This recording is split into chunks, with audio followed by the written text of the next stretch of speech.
Alors, on continue toujours dans l'exploration de cette ligne de pensée qui est la conscience évolutionnaire.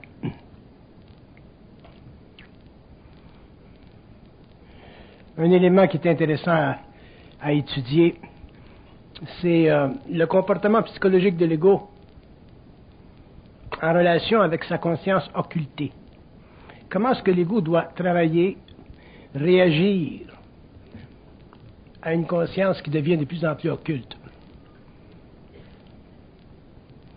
Comment l'ego doit-il se prémunir contre une conscience qui est plus occulte? Qu'est-ce que c'est une conscience occulte?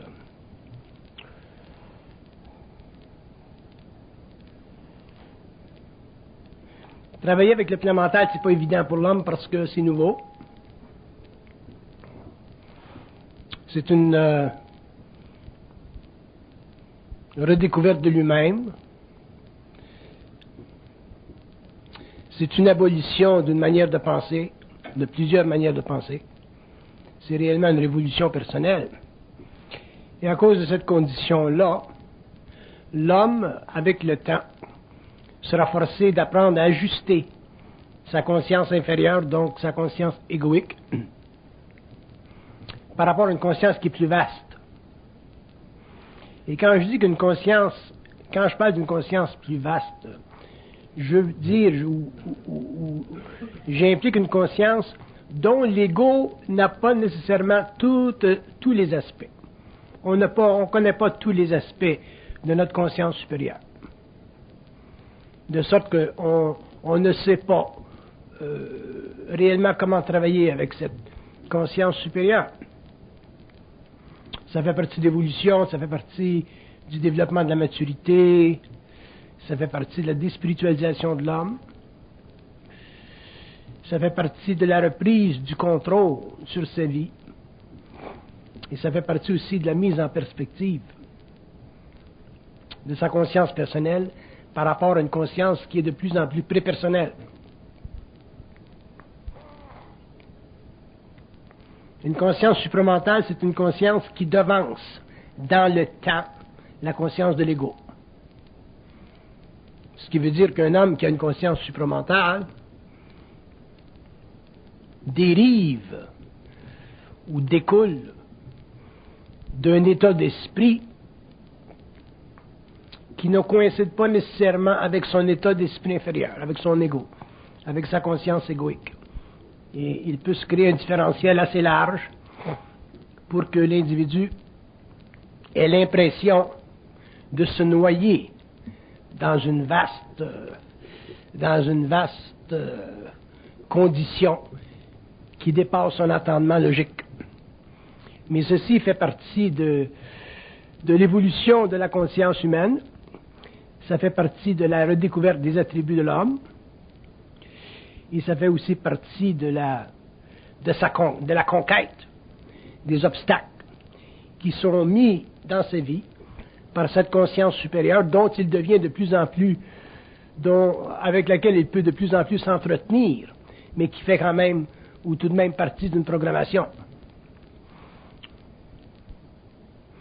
Un des grands éléments de la conscience humaine qui retarde l'homme, qui le limite dans l'exploitation autant psychologique que psychique de son moi, c'est la crainte. La crainte, c'est une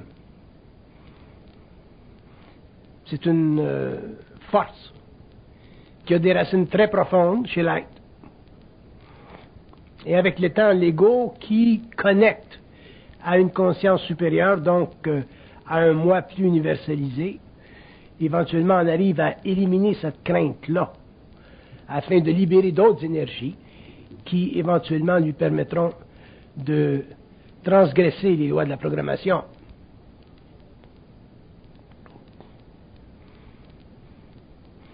La conscience supramentale n'obéit pas aux lois de l'ego.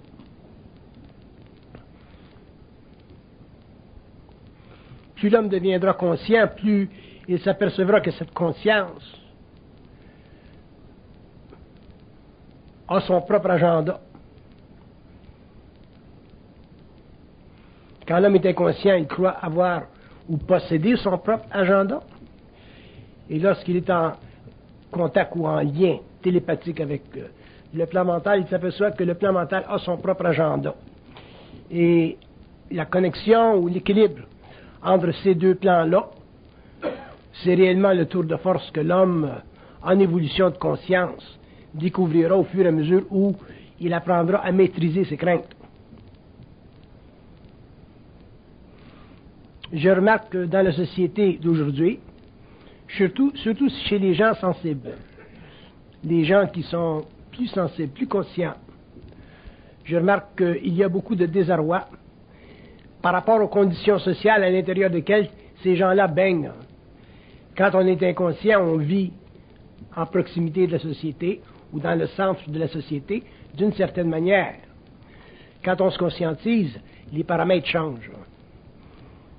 Le moi ne traite pas avec les valeurs sociales comme il le fit ou comme ce fut le cas pendant l'évolution de sa conscience. Et ça, c'est très difficile pour un être humain qui n'est pas adroit à faire la gestion de sa conscience, ou à faire la gestion de ses énergies, ou à faire la gestion de ses désirs, ou faire la gestion de ce qu'il veut.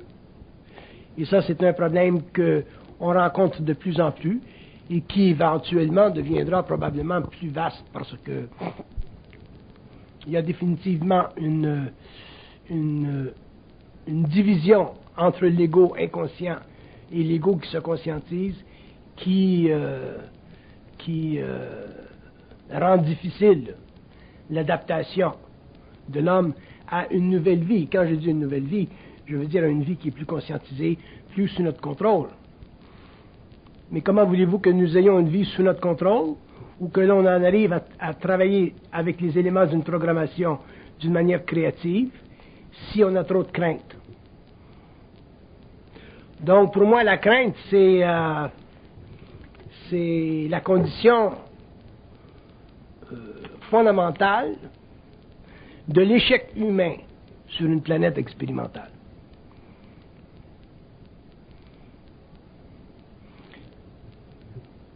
La crainte en tant qu'égrégore varie selon les individus. Il n'y a pas un individu qui la vit de la même manière. Mais tous les individus la vivent. Parce qu'elle fait partie de la programmation, elle fait partie des obstacles qui sont mis sur la voie de l'homme. Et le rôle de l'individu, c'est d'en arriver éventuellement à dépasser cette crainte-là pour libérer des forces en lui qui sont jaillissantes, puissantes, et qui font partie d'une conscience continue. On oublie que la conscience est continue. On a plutôt tendance à penser qu'elle est discontinue. On perd notre job, puis on pense que c'est la fin du monde. On perd notre blonde, on pense que c'est la fin du monde. Donc on a toujours l'impression de vivre dans une discontinuité. Et ça, c'est une grande illusion qui fait partie des mécanismes astraux de la crainte et que l'homme, avec le temps, devra dépasser s'il veut en arriver à réellement réinventer sa vie. Parce qu'un être conscient est forcé éventuellement de réinventer sa vie. Un être inconscient peut rester dans le moule d'une vie évolutive pendant très longtemps, 15 ans, 20 ans, 30 ans.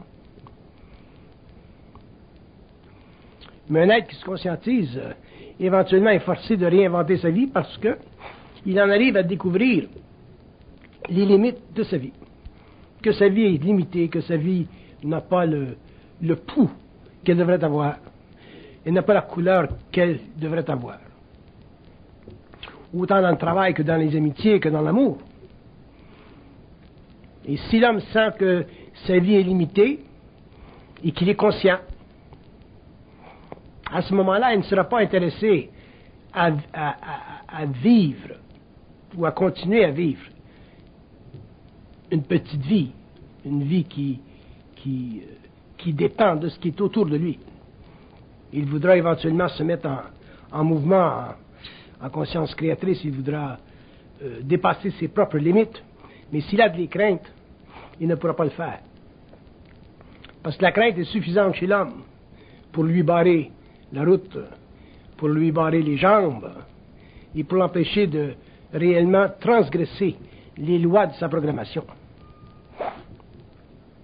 Donc la crainte est beaucoup plus occulte qu'on ne le croit. On en perçoit les aspects sur le plan psychologique. On en découvre les manèges sur le plan psychologique. Mais on n'en connaît pas les lois occultes. Pourquoi? Probablement parce qu'on n'a pas suffisamment conscience pour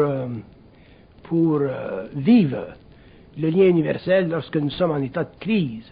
Et surtout, si on considère que souvent en état de crise, le lien universel se coupe. Il y a une rupture.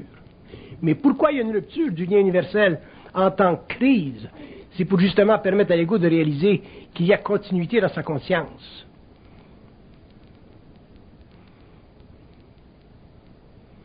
Parce qu'un ego qui est conscient sait, autant par réflexe que par expérience antérieure, que quand il est en crise, et que le lien universel ou le lien télépathique se rompt, et qu'il ne peut plus s'adresser à un autre plan de sa réalité, que ceci est simplement un jeu pour tester jusqu'à quel point il est unifié à sa source. Pour tester jusqu'à quel point il vit de la crainte, ainsi de suite.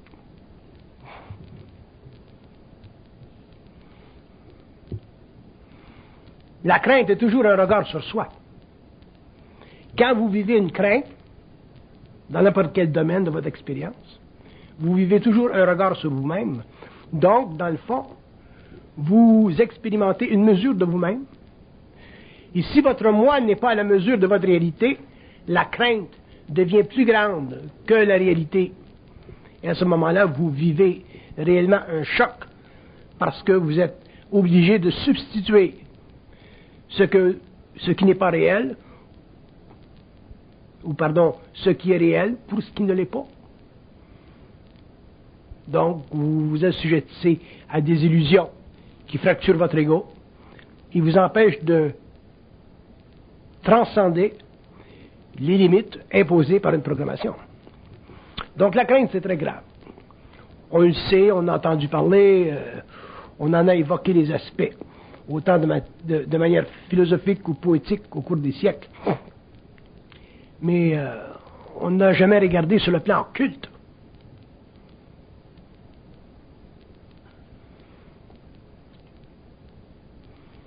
Et la raison est simple, c'est parce que l'homme n'avait pas suffisamment de contact avec le plan mental.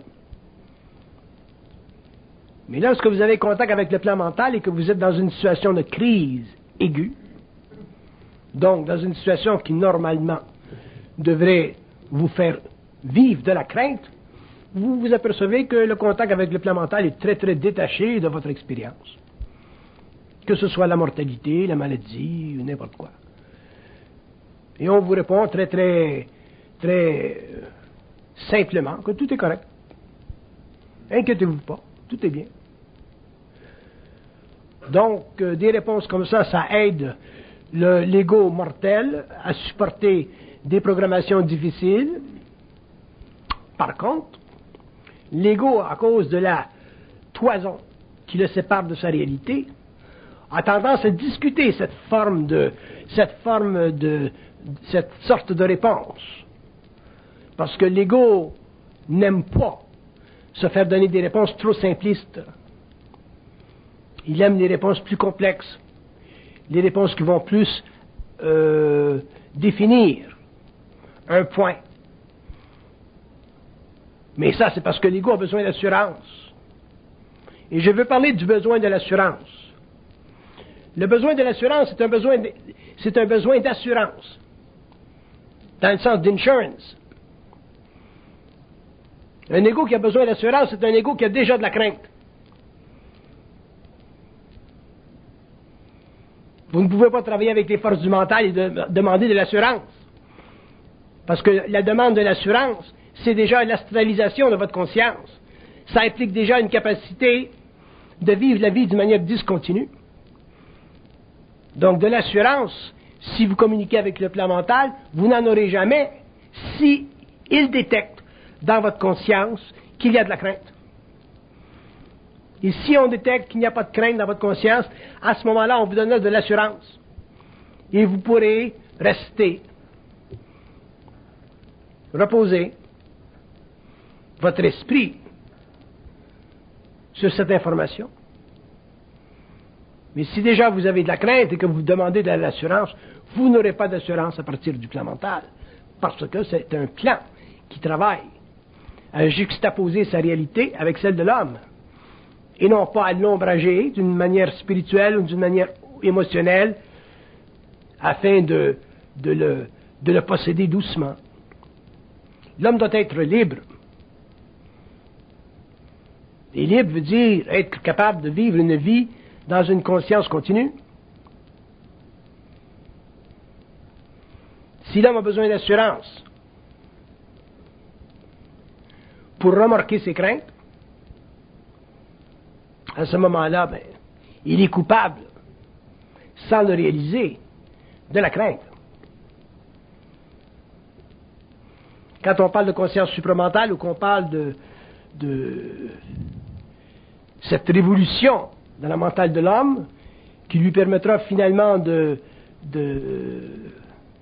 mettre une fin à sa conscience existentielle, il est évident que les paramètres de cette évolution ou de cette nouvelle vie ne peuvent pas coïncider avec ce qu'il a entretenu pendant l'évolution. C'est une nouvelle vie. La vie consciente, la vie mentale avancée, c'est une nouvelle vie, c'est une autre sorte de vie.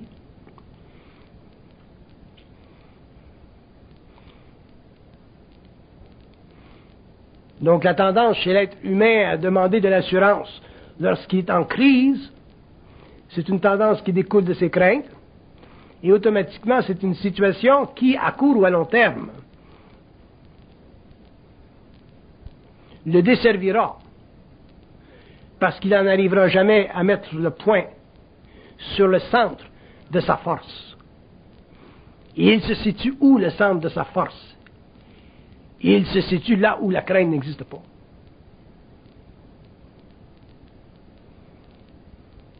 Il y a une grande différence entre étudier les auteurs, étudier les philosophies, les spiritualités, ou entendre les gourous, et vivre directement en relation avec ses craintes, les comprendre, les neutraliser, les abattre.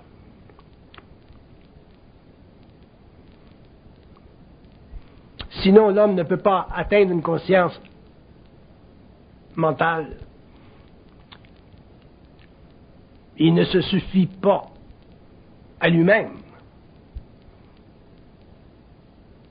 Il n'est pas capable d'allier l'inconnu au connu.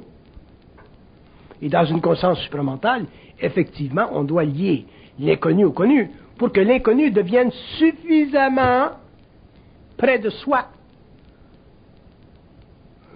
pour qu'il crée en soi une vibration qui nous permet de le partager afin que nous, en tant qu'individus, puissions avoir une conscience vibratoire suffisamment développée qui nous donne accès finalement à l'inconnu. Se libérer du connu, c'est une chose.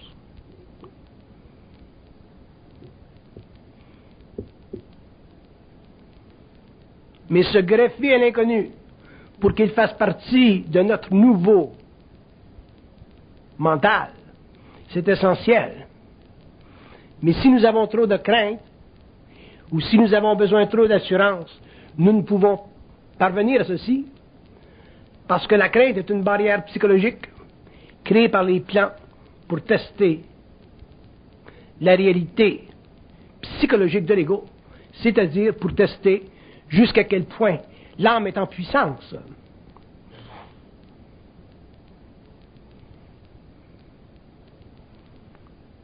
La lumière, c'est un coach. La source, c'est un coach.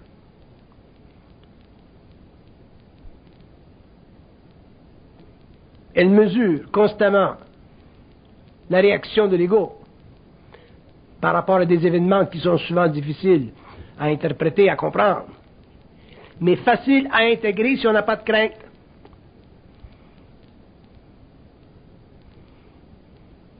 On se fait beaucoup plus dommage à rationaliser les événements de la vie qu'à les avaler froidement, sans crainte. Quand on vous prescrit de l'huile de castor, il ne faut pas commencer à rationaliser. Vous l'avalez, point final. Quand on vous dit, bon ben, écoutez, un œuf jaune, un jaune d'œuf, il faut le gober sans le licher avec la langue. Il faut faire la même chose avec la crainte.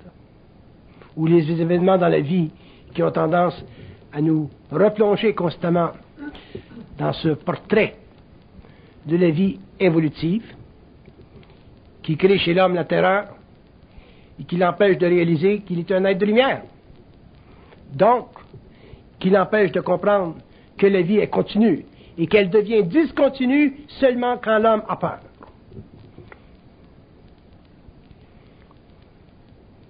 La vie devient discontinue quand l'homme vit de la crainte. Pour 3 raisons. Parce que, premièrement, la vie sur cette planète, elle est expérimentale. Donc, elle sert à faire ultimement la connexion entre l'invisible et le planétaire. Que vous soyez conscient, que vous ne soyez pas conscient, ça revient à la même chose. Si vous êtes conscient, la vie va travailler d'une manière à constamment vous tester. Pourquoi? Pour voir si vous avez de la crainte. Toute la vie, c'est ça.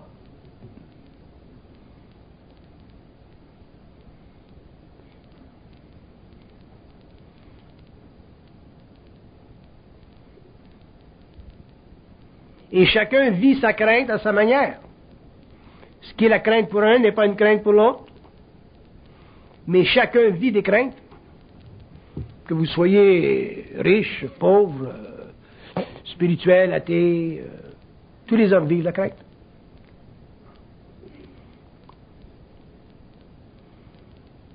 Mais personne ne connaît la crainte comme soi-même. Une crainte, ça ne se transfère pas. La crainte qu'une femme a pour son enfant, de le voir se blesser, ça ne se transfère pas à son mari. La crainte d'un homme de perdre son travail, ça ne se transfère pas à une femme. Nous avons tous des registres différents. Nous pensons tous différemment. Nous croyons que nous pouvons nous épouser au-delà des lignes de la sexualité mâle-femelle. Mais dans le fond, nous ne pouvons pas parce que nous avons trop de craintes.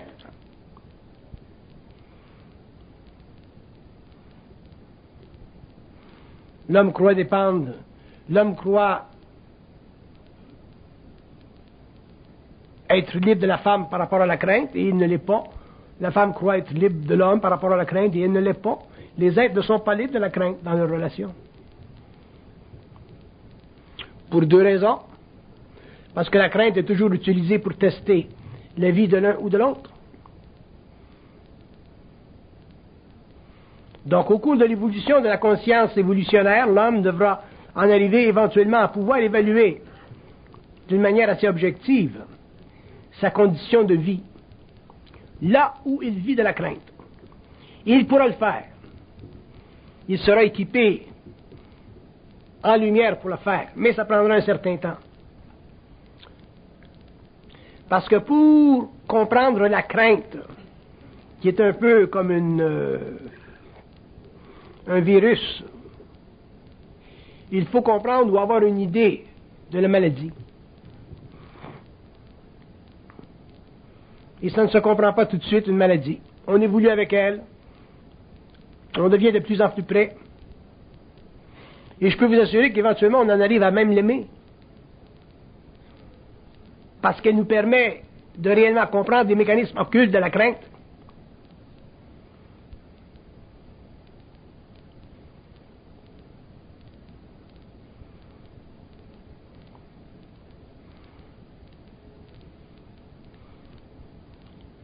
tous les événements qui font partie de votre expérience, qui un jour ou l'autre vont créer chez vous, semer chez vous de l'effroi, doivent être compris. Vous devez savoir pourquoi vous avez la crainte de ceci, pourquoi vous avez la crainte de cela. Parce que ce savoir fait partie de votre lumière. Donc pour vous, de vous retrancher des événements qui vous créent de la crainte, c'est simplement remettre à plus tard une condition qui devra se répéter.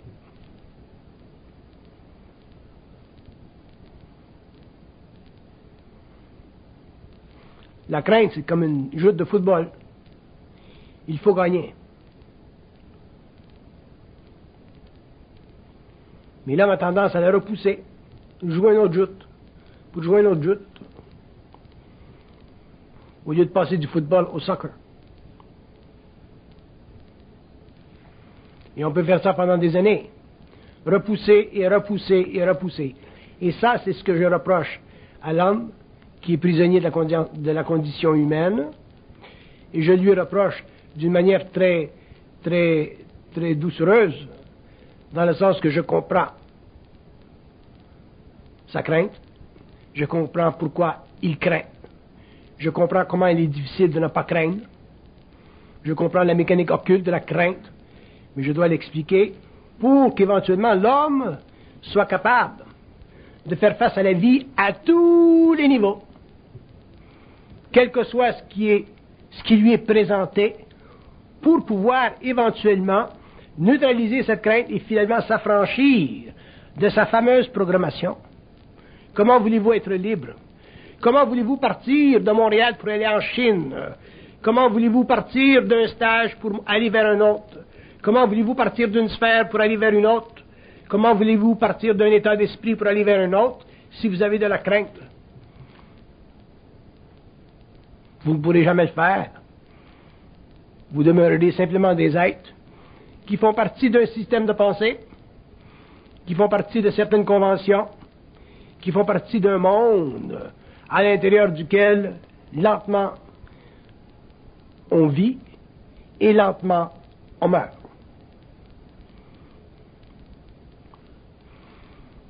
Nous vivons dans des temps de plus en plus difficiles. Nous vivrons dans des temps de plus en plus difficiles. La relation entre l'homme et la société, la relation entre l'homme et les valeurs, la relation entre le pouvoir et l'individu, la relation entre la grande société globale planétaire et l'individu deviendra de plus en plus difficile à supporter pour des êtres qui ont une conscience sensible.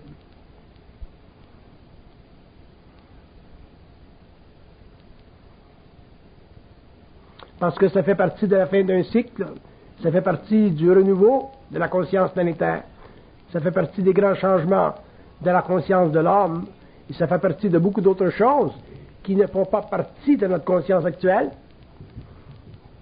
avec les forces qui se meuvent dans le monde, qui se déplacent, qui circuitent et qui court-circuitent. Il va falloir que l'homme conscient réellement en arrive à se libérer de la crainte. Parce que vous ne saurez jamais quand vous perdrez votre travail, vous ne saurez jamais quand votre femme partira avec un autre, vous ne saurez jamais quand vous tomberez malade. Autrement dit, vous ne saurez jamais quand la vie deviendra pour vous discontinue. Et si vous avez de la crainte, vous aurez de plus en plus de difficultés à traiter avec ces conditions dans un siècle qui vient, un 21e siècle, qui sera réellement pour l'homme un tour de force, un challenge sur le plan psychologique, non pas sur le plan matériel, non pas sur le plan de la science, mais sur le plan psychologique. Et si l'homme n'est pas prêt à traiter avec ses craintes, avec ses angoisses, avec les manigances astrales de sa conscience évolutive, le 21e siècle serait très difficile pour lui-même, à moins qu'il soit très inconscient et qu'il retourne constamment aux sources de son propre barbarisme.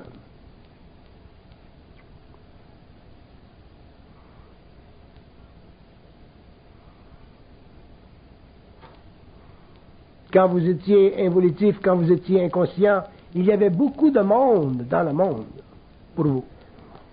Il y avait plein de gens que vous pouviez rencontrer. Il y avait plein d'opportunités. Et plus vous devenez conscient, moins il y a de monde, moins il y a d'opportunités. Vous commencez à regarder autour de vous-même et dire, ouais, où sont les gens avec lesquels je peux réellement traiter? Où sont les gens avec lesquels je peux réellement parler? Où sont les gens avec lesquels je peux réellement travailler? Et vous allez voir qu'au fur et à mesure où cette conscience s'implantera, fixera sa tente sur le terrain de votre propre ego, qu'il y aura de moins en moins de personnes dans le monde pour accrocher les cordes de votre tente et la fixer solidement dans la terre de votre mental personnel. Et si vous êtes vicié par la crainte, si vous n'avez pas réglé ce problème, à ce moment-là, la vie consciente sera encore un chemin difficile pour l'homme, parce qu'il aura oublié une fois, 2 fois, 3 fois, au cours de son expérience, dans le travail, dans l'intimité, dans l'amour, il aura oublié qu'il a le pouvoir décisionnel.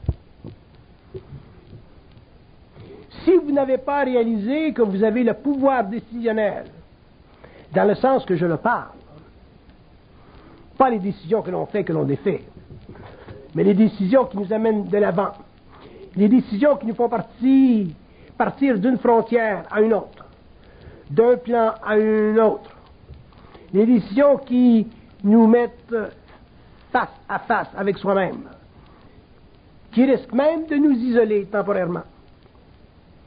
Si vous n'avez pas, ou si vous n'en arrivez pas un jour, à réellement être décisionnel, c'est parce que vous aurez de la crainte qui masquera votre lumière et qui vous empêchera d'être réellement des êtres avancés, dans le sens d'un mental avancé.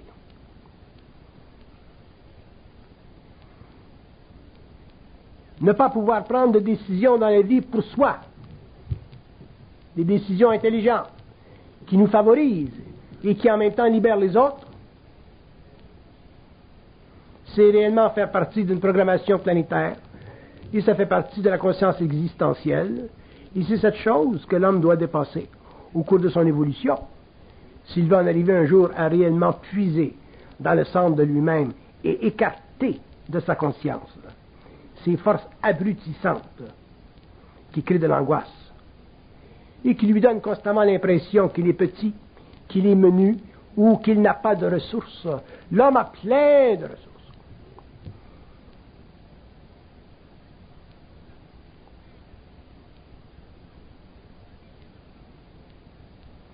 L'homme a plein de ressources. Mais elles ne sont pas entreposées là où il croit. Si vous croyez que vos ressources sont entreposées là où vous croyez, vous faites erreur. Vos ressources sont entreposées quelque part en vous, dans un endroit qui est caché, et que vous découvrez au fur et à mesure où vous abolissez la crainte.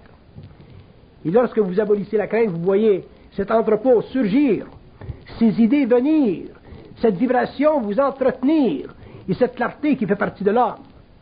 Réellement, vous poussez dans un devenir qui est le vôtre, dans un devenir qui est sous votre vibration, qui fait partie de votre force, qui fait partie de votre régénération, et qui, dans un sens, vous sort, vous rend libre du système. Non pas dans le sens que vous allez devenir des hippies, mais dans le sens que vous serez libre de pouvoir exploiter ce qui est dans le monde d'une manière intelligente, créative, pour vous-même et pour vous aussi, les vôtres, ceux que vous aimez, et qui aussi se seront affranchis de la crainte.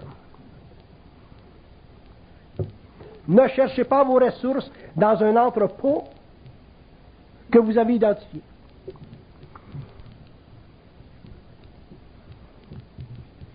Les ressources qui font partie d'un entrepôt que vous avez identifié, ces ressources-là font partie de ce que vous appelez votre talent. On peut facilement identifier l'entrepôt d'un talent. Votre travail, vos activités depuis que vous êtes jeune fait partie de votre talent, mais c'est un entrepôt identifié.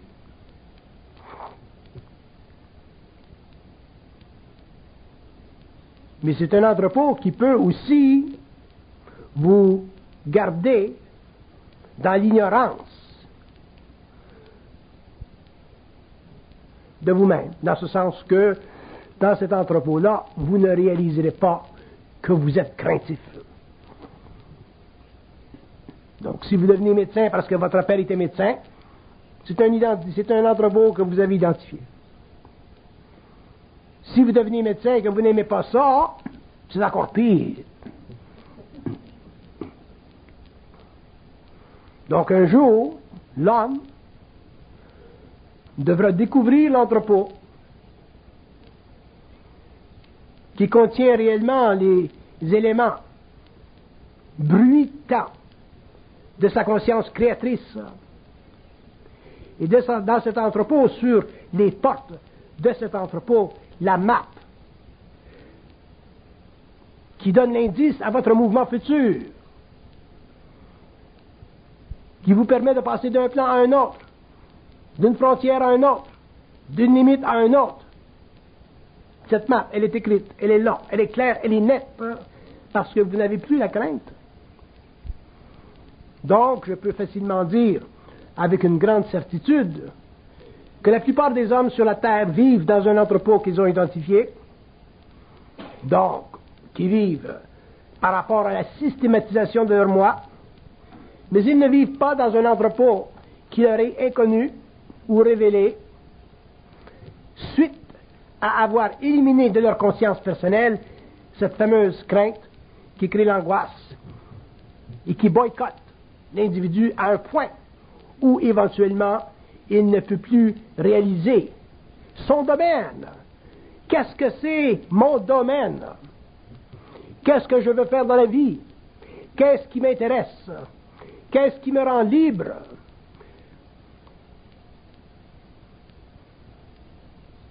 Ce n'est pas nécessairement le domaine du talent. Ce n'est pas nécessairement dans l'entrepôt du talent.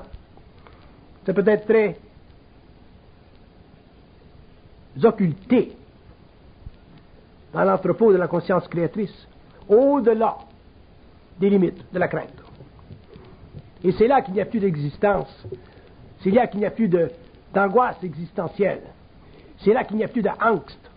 C'est là qu'il n'y a plus de questions. C'est là qu'il n'y a plus de limites. Et c'est là que finalement on sait où on s'en va, pourquoi on est là, et à quoi ça nous sert, le passé. Ça, c'est un des grands problèmes de l'homme. L'homme n'est pas capable de comprendre, de saisir à quoi lui sert son passé. À quoi lui a servi cette ancienne map? La vieille map qui l'a amené dans la merde. La vieille map qui l'a amené, semble-t-il, dans la mauvaise direction. La vieille map qui, depuis toujours, lui a toujours créé des obstacles. Alors que cette map, cette ancienne map de la programmation, elle doit être étudiée avec précision par un ego intelligent pour savoir et comprendre que la vie commence après la mort de l'ego. La vie commence après la crainte de l'ego. L'ego devient vivant quand l'ego mortel, mort, a disparu de sa conscience. L'homme devient réel quand il a abattu ce qui en lui a toujours infirmé la manifestation de sa réalité.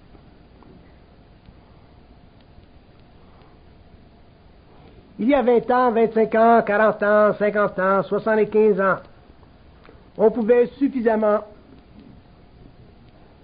croire que notre talent était une forme sécurisante qui nous permettait, dans l'avenir, de récolter à partir de nos humbles efforts. Nous vivions dans des temps où la compétition sauvage n'existait pas. On vivait dans des temps où les hommes avaient un certain degré d'honnêteté.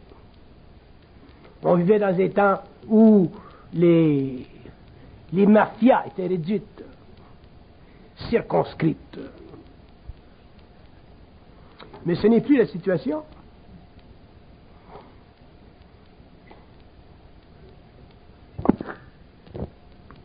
Au XXIe siècle, nous vivons dans un temps, dans un monde global, dans un monde où les riches deviennent très riches et les pauvres s'appauvrissent, dans un monde où la classe moyenne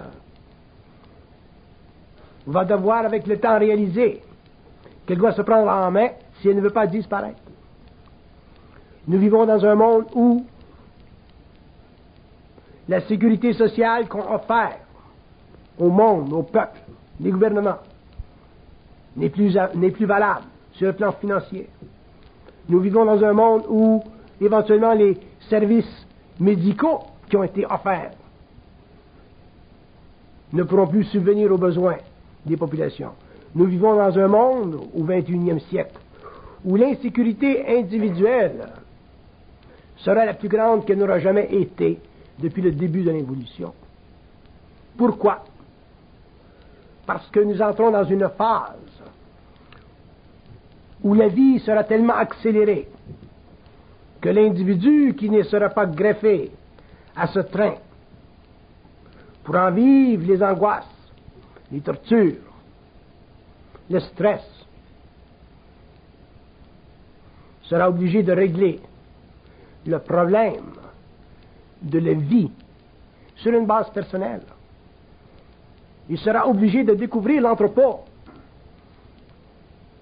où le talent n'est plus suffisant parce que il y aura de plus en plus d'individus chevronnés, maîtrise, bac, doctorat, qui ne pourront pas trouver travail.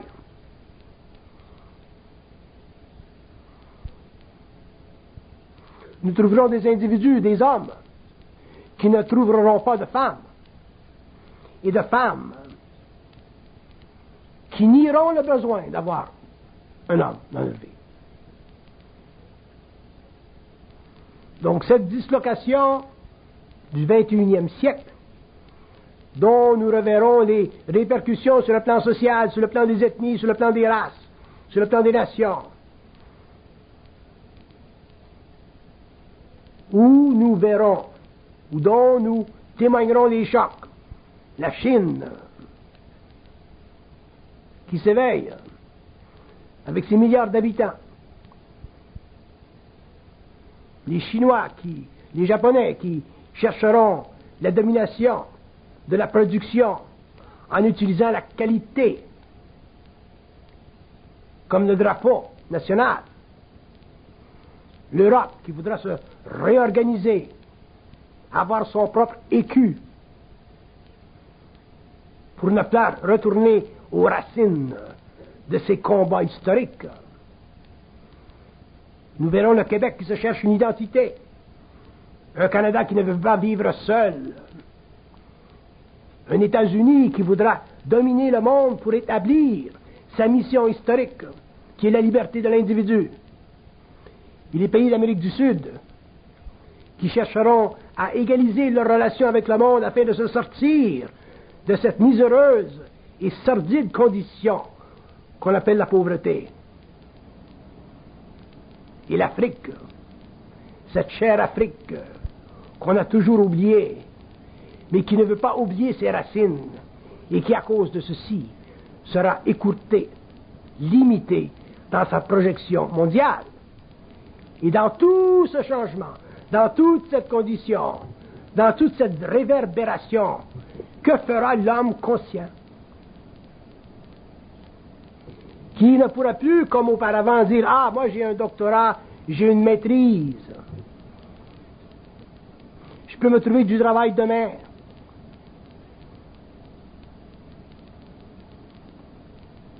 Si vous avez de la crainte au XXIe siècle et que vous avez une certaine conscience, vous aurez de la difficulté à être traité avec un temps, un nouvel âge.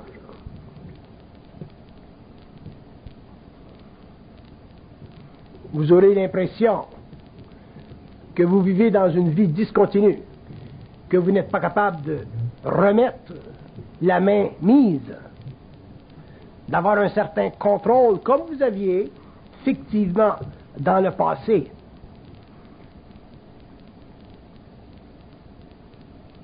Donc tout revient à la crainte. La conscience évolutionnaire, c'est fondamentalement l'abolition de la crainte. Majorée, si vous voulez, par une certaine maturité qui permet à l'homme de traiter d'une manière intelligente avec ses angoisses.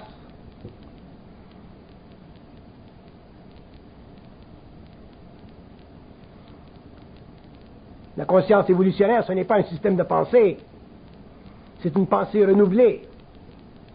Ce n'est pas une philosophie, une métaphysique, ce n'est pas ésotérique. Ça vient peut-être de loin ou de haut, mais ça demeure tout de même une pensée renouvelée. C'est l'expression d'un moi qui veut redonner à l'homme sa puissance, le régénérer dans sa confiance personnelle. Mais confiance personnelle dans le sens de puissance personnelle. Un homme qui est en puissance personnelle, même si le monde s'écroule autour de lui, n'est pas affecté par les tremblements, parce qu'il ne connaît pas la douleur de l'âme.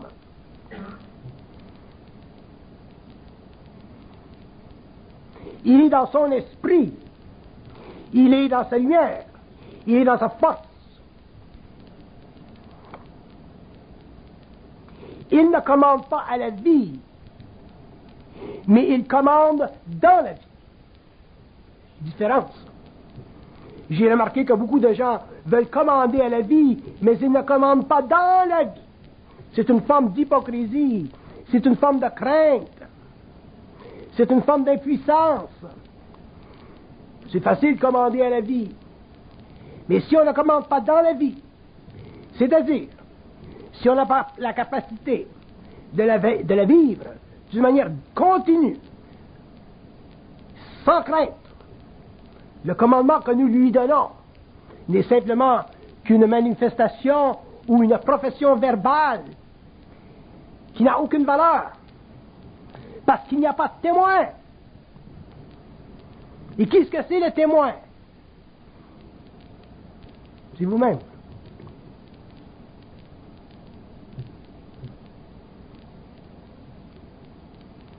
Si vous n'êtes pas témoin, si vous ne savez pas, si vous ne réalisez pas, si vous n'êtes pas certain qu'il y a continuité dans votre vie, lorsqu'il y a perte, lorsqu'il y a affaiblissement, lorsqu'il y a ombrage, même si vous commandez à la vie, vous ne commandez qu'au vent, qui n'a pas de force et qui n'est pas capable de mettre dans votre voile personnel l'impression radicale de la force réelle.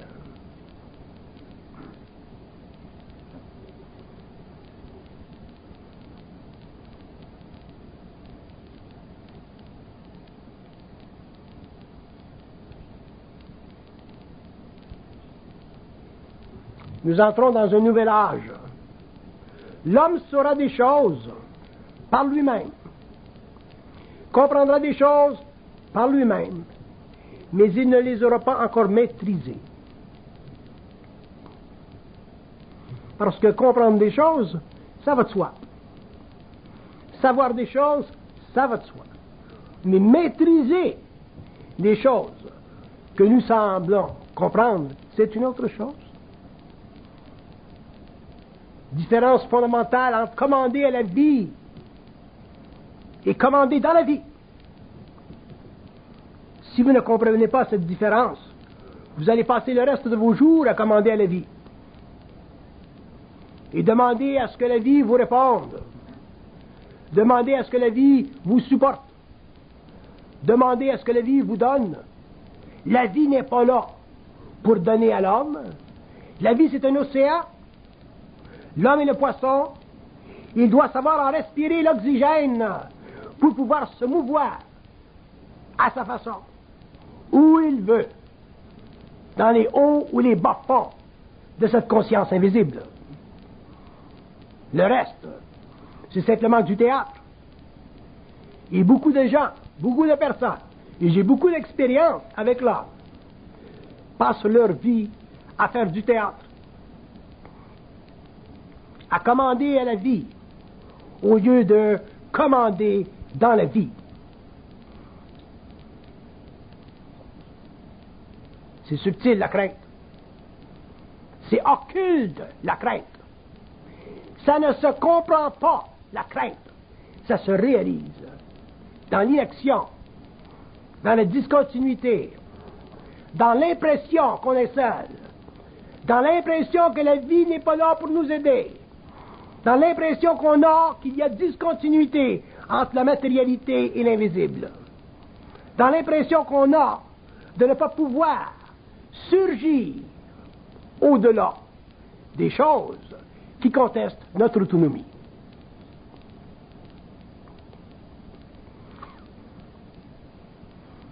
Si la vie n'était pas aussi occulte, il y a longtemps que l'homme se serait découvert, en aurait compris la mystique, en aurait compris le mystère, en aurait eu la science, en aurait développé même une métaphysique, certaine. Mais ce n'est pas le cas.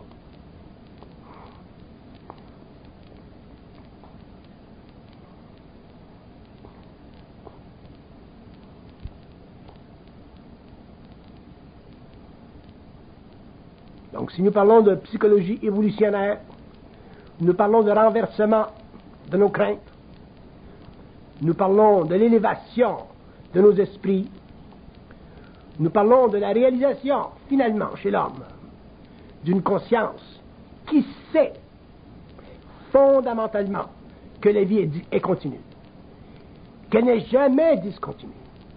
Elle n'apparaît comme telle que parce que nous avons, ou nous vivons, ou nous sommes assujettis à des formes ou autres de crainte. Et la preuve, celui qui meurt, qui s'élève de son corps, et qui voit au-dessus de sa mortalité, et qui expérimente, en dehors de son enveloppe, cette liberté, bien qu'elle soit astrale,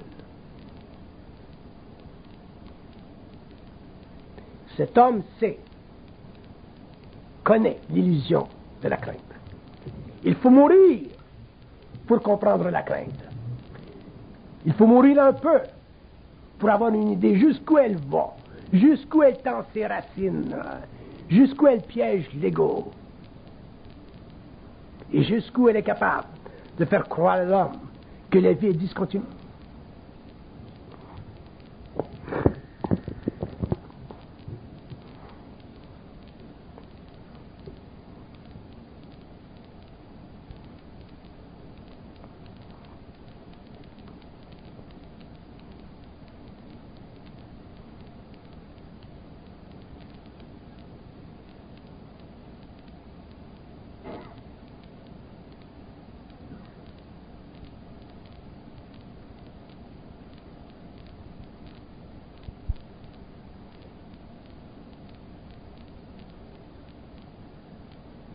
Question?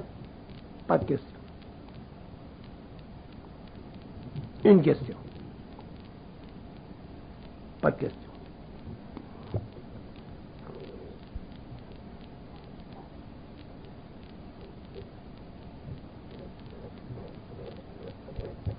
L'homme doit découvrir par lui-même qu'il y a continuité dans son expérience, dans sa vie, que ce soit sur le plan des amours, que ce soit sur le plan du travail, que ce soit sur le plan de la santé. C'est là que ça se joue, l'alchimie de son esprit, le contact de son esprit avec l'âme, le contact de la lumière avec la mémoire.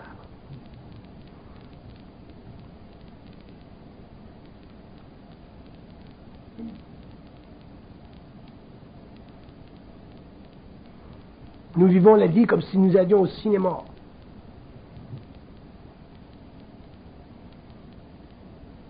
Au lieu de nous-mêmes faire le film. Nous ne le faisons pas notre film, notre cinéma. Nous ne créons pas notre propre stage. Nous ne démontrons pas à nous-mêmes que nous sommes capables de diriger tous les acteurs qui font partie de notre réalité, parce que nous avons de la crainte. Mais un jour, l'homme en arrivera finalement à faire son propre cinéma. Et il pourra étaler dans son propre monde à lui, dans sa propre conscience, le grand canevas de son invulnérabilité.